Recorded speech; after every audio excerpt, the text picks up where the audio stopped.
Hola tout le monde, j'espère que vous allez bien. Je suis heureuse de vous retrouver pour une nouvelle vidéo et j'avais à cœur de vous parler cette fois-ci des enfants qui sont médiums. En effet, j'ai eu plusieurs retours suite à des consultations notamment de la part de parents qui se retrouvaient un petit peu impuissants face aux capacités de leurs enfants. Du coup, je m'étais dit que ce serait intéressant de pouvoir vous en parler aussi, que peut-être certains d'entre vous, je l'espère, trouveront des réponses. Et vous verrez surtout que les attitudes, on va parler un petit peu de qu'est-ce qu'on fait du coup quand on est parent et qu'on a un enfant qui a certains dons, certaines facultés, euh, qui pourrait d'ailleurs se rapprocher aussi qui pourrait se rapprocher de l'hypersensibilité. Entre la médiumnité et l'hypersensibilité, j'y trouve des similitudes, même si la connexion, du coup, elle est un peu différente. Toutefois, les conseils que je vais apporter aux parents d'enfants qui sont médiums pourra, je pense, aussi s'appliquer aux parents d'enfants qui sont hypersensibles. Voilà.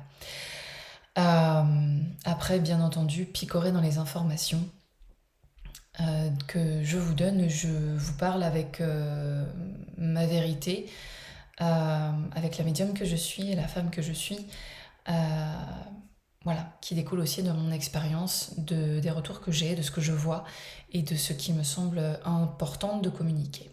Voilà, fin de la parenthèse. Euh, du coup, voilà, on va pouvoir entamer le sujet donc de ces enfants qui sont médiums. Je vous rappelle euh, que nous sommes tous médiums. De fait, dès notre naissance, c'est comme ça. Qu'est-ce que c'est un médium? Un médium, c'est quelqu'un qui a cette connexion entre l'au-delà et qui fait le lien entre l'au-delà et le plan terrestre. Il perçoit, reçoit des messages, des informations d'une forme de guidance. Voilà, je ne vais pas trop m'étaler sur le sujet, mais de guide, de défunt, de la source ou de Dieu, appelez-le comme vous voulez, ou de l'un. Euh, Connexion avec sa propre âme. Voilà, c'est quelqu'un qui a cette faculté, qui a cette facilité, je dirais, à entendre, à percevoir tous ces messages-là. Lorsque, lorsque l'âme s'incarne, euh, elle est l'être est complètement dépourvu. Je vous demande pardon, j'ai des petites mouches qui passent, qui viennent participer.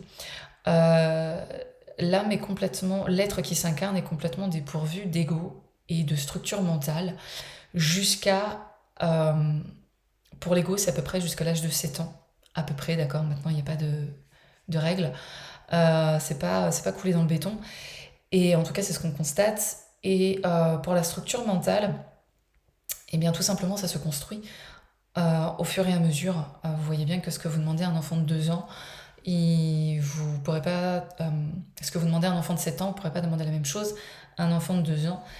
Ça va de soi, donc sa structure mentale, ses capacités, sa motricité, tout cela se développe sur une certaine période. Voilà.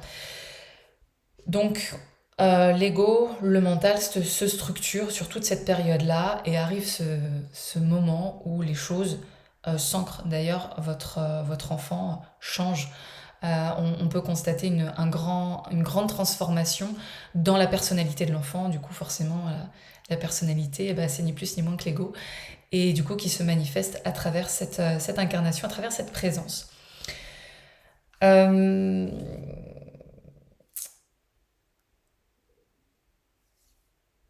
tout le temps entre l'incarnation, entre la naissance et cette phase où l'ego se pose, c'est un doux mélange entre ce que l'enfant reçoit, ce que nous recevons tous finalement, hein, parce que voilà, mais ce que l'enfant reçoit de là où il vient. Je vous rappelle que nous venons des étoiles et que du coup il est très empreint de cette céleste attitude et qui va au fur et à mesure du temps s'équilibrer en fait avec le plan terrestre, avec sa manifestation sur le plan horizontal. Oui, horizontal. Et que en fait, dans cette douce période entre 0 et 7 ans, il est un peu, il est dans cet équilibre entre le plan horizontal et le plan vertical. Maintenant, qu'est-ce qui fait que euh, l'enfant va perdre sa médiumnité?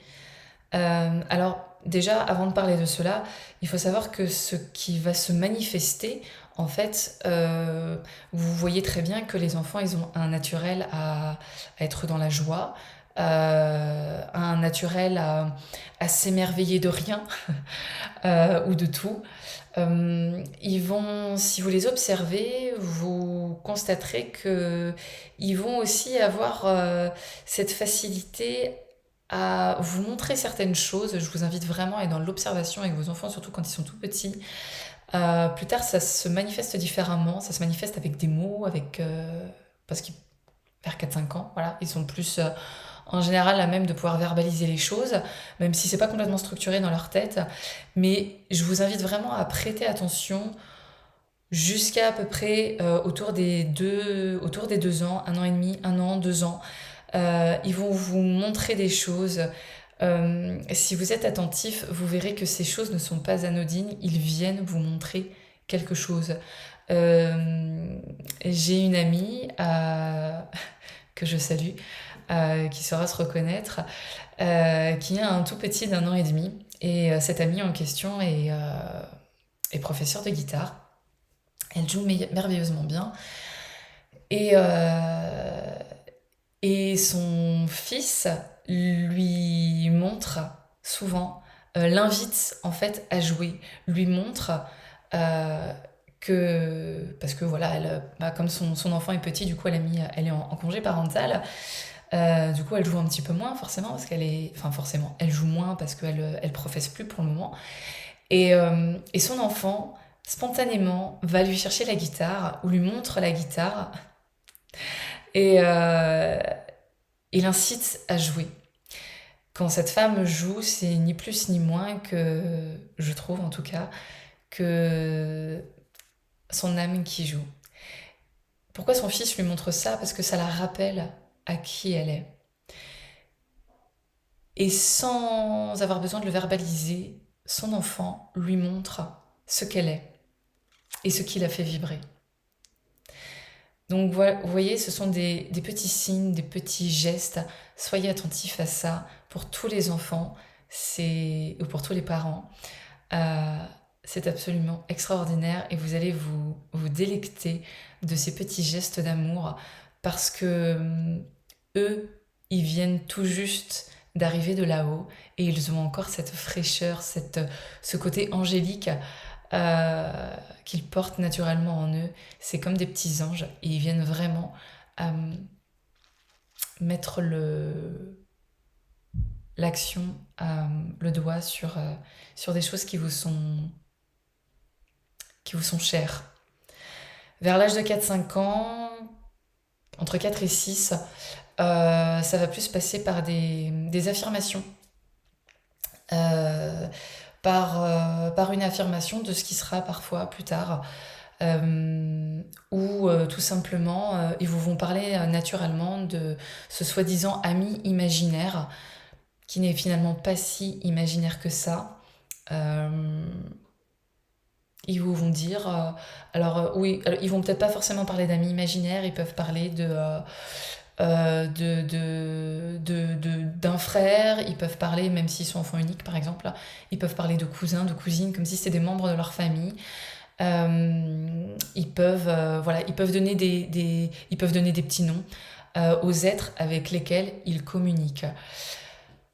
Euh, voilà, ça peut être ce genre de manifestation. Maintenant, qu'est-ce qui fait que les enfants perdent cela? Eh bien, ce n'est ni plus ni moins que le conditionnement dans lequel vous, en tant que parent, dans lequel l'école, le reste de la famille, euh, après un peu plus tard, la société va les conditionner, en fait. Les interactions qu'ils vont avoir avec le reste du monde euh, peut enfermer votre enfant de par les conditionnements en fait qu'il reçoit. C'est peut-être ce qui vous est arrivé à vous quand vous étiez petit. Vous aviez certaines facultés. Moi, je me rappelle par exemple, c'est un. Allez, je vous fais une petite parenthèse. Par exemple, je me rappelle mon frère, il disait que quand il était petit, il disait qu'il venait d'une autre planète, qu'il venait pas de la Terre. Voilà. Ça, ce sont des phrases, par exemple,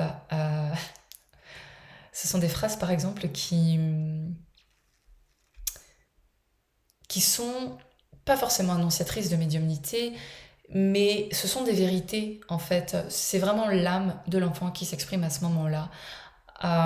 Et le conditionnement, par exemple, sur ce type de phrase, mais ça peut être n'importe quoi d'autre, sur des phrases telles que votre enfant qui vous parle de cet ami imaginaire, ou de cet ami avec qui il parle, ou de cette petite fée qu'il voit, ou de ce nain qu'il voit, ou de ce guide qu'il voit, ou de cet ange, ou de ce défunt qu'il voit. Surtout ne l'enfermez pas dans vos conditionnements. Parce que c'est très vite interprété souvent avec jugement, avec honte parfois. Souvent les réactions, ça peut être ah ben oui, ah ben tu parles toute seule ou tu parles tout seul, ah ben tu parles à ton ami imaginaire. Cette mouche qui me poursuit n'est pas imaginaire. Euh, Elle est belle et bien réelle dans la matière. Euh, Très facilement, les adultes peuvent avoir des réactions parce qu'ils ne comprennent pas ce que l'enfant est en train d'exprimer. Et parfois, du coup, l'adulte est lui-même conditionné, que ce soit le parent ou autre, une autre structure, un professeur, un instituteur, une institutrice, une assistante maternelle, peu importe, la personne qui s'occupe de votre enfant va forcément, à un moment donné, si cet enfant partage quelque chose qui est issu de ce qu'il perçoit, il y a des chances pour que la personne qui s'occupe de cet enfant à ce moment-là euh, sorte une phrase toute faite de son chapeau de conditionnement et du coup ça peut impacter l'enfant. Alors maintenant, évidemment, on ne peut pas protéger ses enfants de tout, cela va de soi. Maintenant, vous, votre rôle en tant que parent, euh, je parle des enfants jusqu'à l'âge de 7 ans, mais bien évidemment, ça s'applique au-delà, on est d'accord. Les parents qui m'ont partagé en fait leurs expériences face à la médiumnité de leurs enfants, ce sont des enfants qui sont plus âgés, qui sont à la préadolescence, qui sont entre 9 ans et 12 ans à peu près. Euh, donc c'est des enfants qui ont gardé cette sensibilité. Euh, pour rappel, les trois, comment dire, les trois attributs de la médiumnité sont la clairaudience, la clairvoyance et le clair-ressenti. Il y en a peut-être d'autres. Euh, En tout cas, je vais évoquer ces trois-là. Donc ces parents qui m'ont partagé en fait les expériences de, de, avec leurs enfants. Euh, Ces enfants ont gardé du coup un ou plusieurs de ces attributs et continuent à avoir des défunts, à avoir des rêves prémonitoires, à faire des sorties de corps, etc., etc. Qu'est-ce que vous pouvez faire en tant que parent? Ne paniquez pas, c'est la première chose. Il se peut que vous vous sentiez impuissant parce que justement vous ne savez pas quoi faire, euh, parce que vous-même, vous ne vivez pas cela. Pour moi, la seule chose qu'il y a à faire, si vous n'êtes pas en mesure de... Si vous ne vivez pas les mêmes choses que votre enfant, ou si vous-même, vous avez peur de la médiumnité, ou vous avez un conditionnement par rapport à cette médiumnité, mais que vous voulez accompagner malgré tout votre enfant, ce que je vous invite vivement à faire. Bref, après on peut établir plein de cas, donc je ne vais pas trop m'éparpiller. Euh, Encore une fois, on est sur YouTube, je ne suis pas en train de faire une thèse ou de faire une conférence. Donc en peu de temps, c'est difficile d'expliquer un maximum de choses. Pour moi, la meilleure chose à faire, c'est d'être à l'écoute et de ne pas avoir peur de dire à votre enfant que vous ne comprenez pas ce qu'il vit, que vous ne savez pas quoi faire, parce que vous-même, peut-être que vous ne vivez pas la même chose ou que vous ne percevez pas les choses de la même façon. Encore une fois, je ne rentre pas dans trop de détails. Toujours est-il que vous devez parler à votre enfant, communiquer avec votre enfant à ce moment-là. C'est très important. Quand votre enfant partage, et ce, quel que soit son âge, qu'il ait 2 ans, qu'il ait 1 an ou qu'il en ait 12, c'est pareil. Parlez à votre enfant vous comprend, d'autant plus s'il a des facultés médiumniques. Croyez bien que déjà, en tant que étant votre enfant, il vous capte à 300%.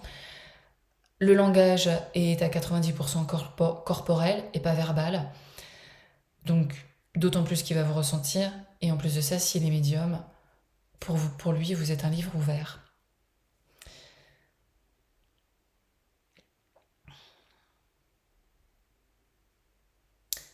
Rentrez en communication avec votre enfant. Dites-lui,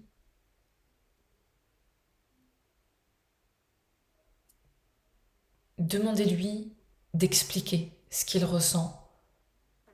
Expliquez-lui que vous ne percevez pas les choses de la même façon, peut-être que vous ne pouvez pas les percevoir tout court. N'hésitez pas à dire aussi que vous ne savez pas quoi faire. Pourquoi pas verbaliser que potentiellement ça vous effraie un peu, mais que vous êtes là. Et que même si vous ne comprenez pas ce qu'il vit, vous êtes là pour l'accompagner. Vous êtes là, vous êtes à l'écoute et vous êtes présent. Un enfant, c'est tout. Un enfant, pardon. Un enfant, c'est tout ce dont ça a besoin, et ce, quel que soit l'âge.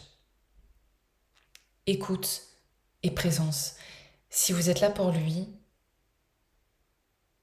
ça va être un élément très important pour, euh, pour lui, parce que ça va le conforter dans ce qu'il ressent, ça va lui donner confiance en ce qu'il ressent, ça va lui montrer qu'il ne se trompe pas, ça va lui montrer qu'il n'a pas à avoir peur, que même si vous ne le comprenez pas, vous ne comprenez pas ce qu'il vit, le simple fait que vous soyez présent, en paix et sans jugement, surtout sans jugement, parce que si vous êtes à l'écoute, mais qu'en fait vous êtes en train de le juger, en fait vous n'êtes pas à l'écoute. Voilà.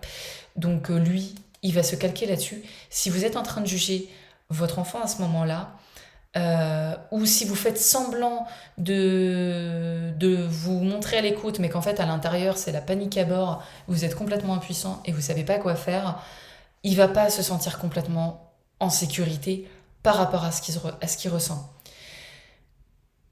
Que ce soit dans la médiumnité ou dans n'importe quoi, là je m'adresse finalement à tous les parents, votre enfant, par rapport à une situation qu'il vit, ça peut d'ailleurs être le cas quand un enfant tombe.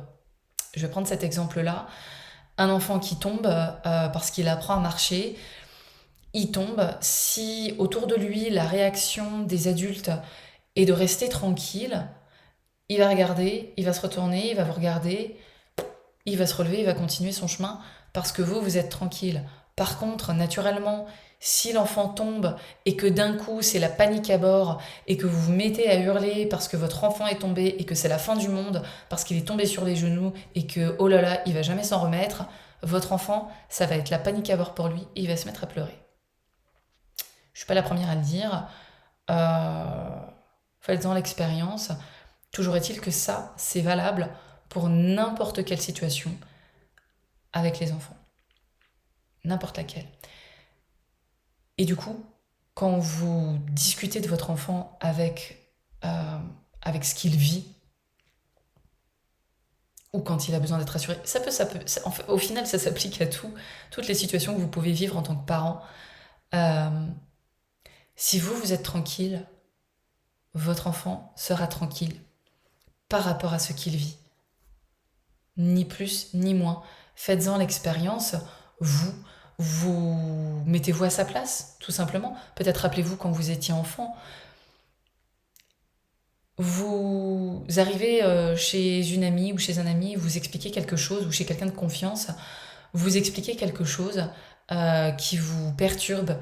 Si la personne en face de vous est très calme, naturellement, et vous expose les choses avec beaucoup de simplicité, naturellement, ça va vous faire redescendre. Bah là, c'est pareil. Si vous avez un doute, inversez les rôles. Vous comprendrez mieux votre enfant. Mettez-vous à sa place. Rappelez-vous, vous, quand vous étiez enfant. Et surtout, ne le mettez pas dans des conditionnements. Si vous, vous avez été conditionné quand vous étiez enfant, c'est que c'est comme ça. En soi, tout est juste. Maintenant, vous êtes parent. Vous faites comme vous pouvez, évidemment. N'oubliez pas que votre enfant vous a choisi. Et c'est pour une bonne raison.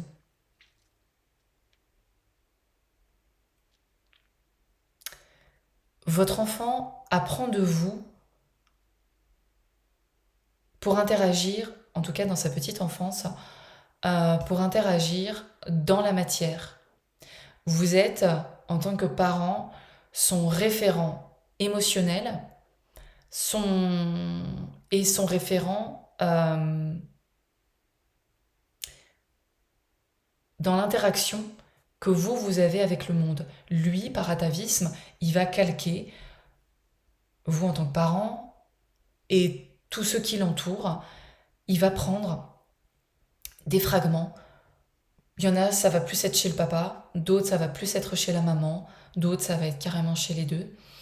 Euh, Ils vont venir prendre des fragments pour se forger une personnalité avec laquelle ils vont grandir.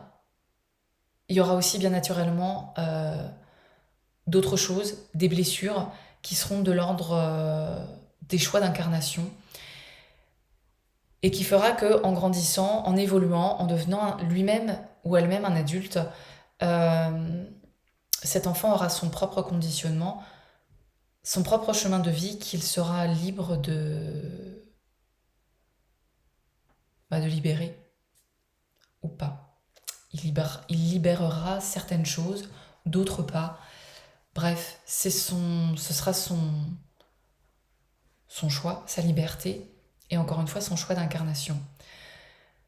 Rappelez-vous donc que votre enfant vous a choisi en tant que parent et que tout est juste. En tant que parent, on a le conditionnement qu'on a, on a l'ouverture d'esprit qu'on a, on a le champ de conscience qu'on a. C'est pas parce qu'on est médium et parent qu'on fait pas de conneries. On n'est pas épargné. Vous faites de votre mieux. Les parents font de leur mieux. Je pense que déjà, c'est hyper important de vous ôter cette espèce d'épée Damoclès que tous les parents se mettent au-dessus de la tête et qui s'appelle le jugement. En tant que parent, vous êtes souvent trop dur avec vous-même parce que vous essayez de faire au mieux, et c'est légitime, c'est tout à votre honneur. Maintenant, vous ne pourrez pas tout contrôler. Et heureusement, heureusement, votre enfant, quelque part, a sa propre liberté parce qu'il a sa propre liberté d'incarnation. Donc votre enfant vous a choisi de la même façon que quelque part vous avez choisi votre enfant aussi. Et que votre enfant a besoin de vous en tant que référent pour s'incarner dans la matière, pour prendre plusieurs de ses prismes et se construire sa personnalité. Maintenant, vous, en tant que parent, vous apprenez aussi de vos enfants. Vos enfants apprennent de vous, normal, mais vous apprenez de vos enfants.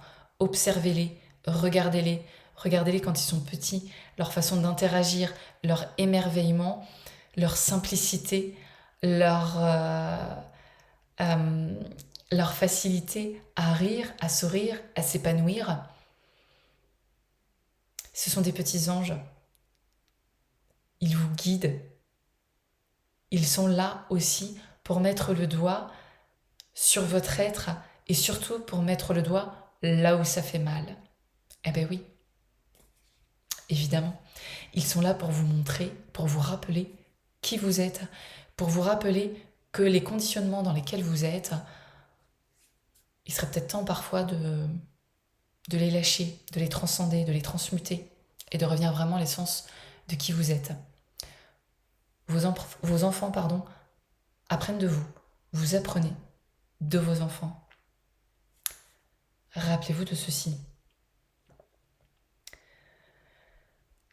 Un enfant, ça vient toujours remuer dans les brancards.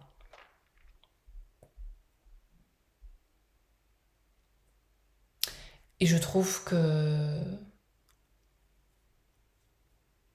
ça ramène, ça nous demande aussi beaucoup d'humilité, beaucoup de bienveillance.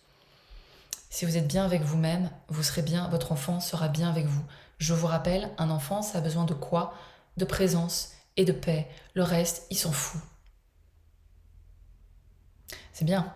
Ok, vous lui faites à manger, évidemment, on est d'accord. Ok, vous l'habillez, vous lui donnez une éducation. Ok, super. Un enfant, ça a besoin de présence et de paix.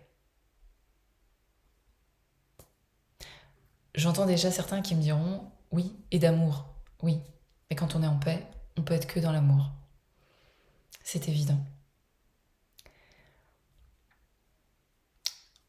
Je crois que j'ai tout dit. Je pense que si j'ai autre chose à dire, je referai tout simplement une vidéo. Ne soyez pas trop dur avec vous-même.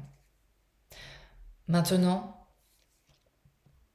je fais une petite parenthèse pour ceux qui auraient des petits diablotins à la maison. Pour ces petits anges qui aiment se déguiser en diablotins.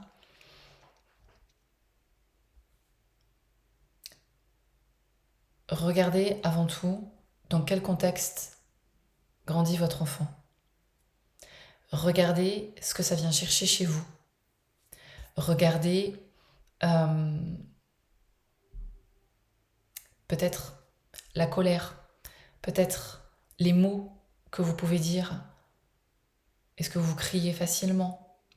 Est-ce que l'enfant est dans un contexte équilibré? Toujours est-il qu'il y a des petits diablotins qui peuvent aussi être médiums. Maintenant, tout est juste. Je dis pas que les parents qui ont des petits diablotins à la maison, c'est forcément de leur faute. Attention, c'est pas ce que je suis en train de dire. Surtout pas. Encore une fois, tout est juste. Il n'y a pas de jugement à avoir là-dedans. On a les enfants qu'on a. Des fois, c'est facile. Des fois, c'est pas facile. Et même quand on a des enfants faciles, des fois, on rame. Et c'est dur.